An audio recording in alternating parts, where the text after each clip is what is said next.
Dando prosseguimento no nosso curso Eletrotécnica Básica, aula 193, módulo 14. O assunto: como funciona o alternador de um automóvel. Vamos lá? Um alternador é um gerador de corrente alternada. Para poder usar um alternador no automóvel, é necessário converter sua tensão alternada de saída em tensão contínua. Isso é feito pelo uso do diodo de silício, que são montados no próprio corpo do alternador. Este diodo serve para retificar, ou seja, componente que converte corrente alternada em corrente contínua. Na figura abaixo, observe esta figura. Nela mostramos um método simples usado para gerar uma tensão alternada. Neste gerador, as bobinas elas são mantidas estacionárias e um ímã permanente é girado perto das bobinas. Observe. O campo magnético móvel induz uma tensão na bobina. Quando o polo norte do ímã permanente estiver no lado direito e o polo sul estiver no lado esquerdo, gera uma tensão com uma certa polaridade. Agora, quando o ímã gira de modo que o polo norte está à esquerda e o polo sul está à direita, a polaridade da tensão gerada é invertida. Conforme o ímã gira, a tensão sobre os terminais de saída inverte periodicamente a polaridade. Em outras palavras, a tensão de saída é alternada em vez de contínua. Se a tensão alternada for aplicada sobre um resistor de carga, uma corrente alternada irá fluir. Em outras palavras, a corrente irá fluir em vai e vem na própria carga. Uma vez que as correntes usadas em automóvel são contínuas, o que significa que a corrente sempre flui no mesmo sentido de direção. Então, neste caso, a saída alternada do alternador não é útil. Porém, conforme mencionado anteriormente, podem ser usados retificadores para converter a corrente alternada em corrente contínua. Um eletroímã giratório teria um campo magnético mais forte que um ímã permanente. Preste atenção. Um eletroímã giratório teria um campo magnético mais forte que um ímã permanente.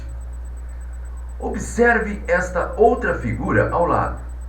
Nela mostramos como é feito um eletroímã com campo magnético giratório. Observe. A tensão contínua para o enrolamento giratório é fornecida através de anéis deslizantes. Anéis deslizantes. Os anéis deslizantes permitem ao enrolamento girar, enquanto esta recebe corrente contínua da própria bateria. A tensão alternada de saída ela é obtida da própria bobina.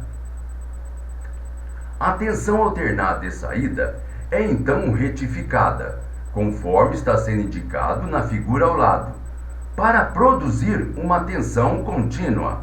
Observe.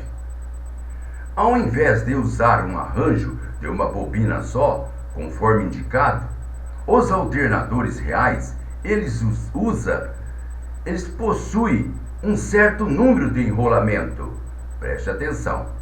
Ao invés de usar um arranjo de uma bobina só, conforme está sendo indicado, os alternadores reais usados em automóvel, eles possuem um certo número de enrolamento. Isso permite gerar uma tensão que não caia periodicamente para 0 volt. Uma das diferenças básicas entre um alternador e um gerador de corrente contínua é que o circuito de um alternador usa-se retificadores de materiais semicondutores para converter a corrente alternada em corrente contínua, enquanto que os outros usa-se um comutador para esta finalidade no próprio circuito de um gerador. Os alternador discutido nesta sessão, nesta aula, possui um campo giratório em vez de um induzido giratório. Porém, isso não vale para todos os alternadores. Alguns possuem induzido giratório, como vocês irão aprender nas próximas aulas. Um gerador de corrente contínua irá funcionar como motor quando for fornecido tensão para os seus terminais. No circuito elétrico de um automóvel, um relé desligamento é necessário para o circuito do gerador. Toda vez que a tensão do gerador cai abaixo da tensão da bateria, o gerador tende a girar com o motor. O relé de desligamento impede que isso ocorra. Um alternador, ao contrário de um gerador de corrente contínua, não irá girar como um motor quando for aplicada uma tensão sobre os seus terminais.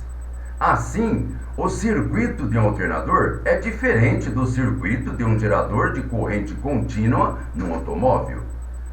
Os alternadores são mais eficientes que os geradores de corrente contínua, especialmente os de baixo RPM, rotação por minuto.